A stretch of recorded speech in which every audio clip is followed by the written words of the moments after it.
இந்த பேஷண்ட் அவங்களோட left side கீழே பல் வலின்னு சொல்லிட்டு வந்திருந்தாங்க. அவங்கள எக்ஸாமின் பண்ணி பார்க்கும்போது லெஃப்ட் சைட் கீழே எந்த பல்லுமே இல்லை, ப்ரீமோலாஸ் மோலாஸ் எல்லாத்தையுமே எடுத்துட்டாங்க. அவங்க ஹிஸ்ட்ரி கேட்கும்போது இப்படி பெயின் வரும்போதெல்லாம் ஒவ்வொரு பல்லாக எடுத்து இப்போ அவங்க ஒரு பல் கூட இல்லை, ஆனால் பல்ல எடுத்த இடத்துலையும் அவங்களுக்கு பெயின் வருது. அவங்கள எவால்வேட் பண்ணும்போது அவங்க பெயின் எப்பெல்லாம் வருதுன்னா கை தொட்டா கூட ஷாக் அடிக்கிற மாதிரி பெயின் வருதுன்னு சொல்றாங்க. ஜாவை மூவ் பண்ணும் போதே, அதாவது சூ பண்ணும் போது, தண்ணி குடிக்கும் போது, காத்து பட்டா கூட பெயின்னு சொல்றாங்க. இந்த பெயின் எவ்வளவு நேரம் இருக்குன்னா 2 seconds தான் இருக்கு, ஆனா பெயின் வந்து ரொம்ப சிவியரா 9 out of 10 இருக்குன்னு சொன்னாங்க.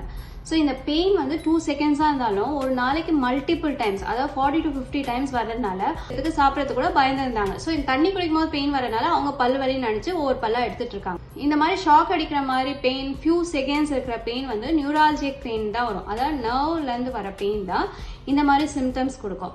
ஸோ இதனால நாங்கள் எம்ஆர்ஐ எடுத்து பார்க்கும்போது அவங்களுக்கு ட்ரைஜெமினல் நியூராலஜியா கன்ஃபார்ம் ஆயிடுச்சு.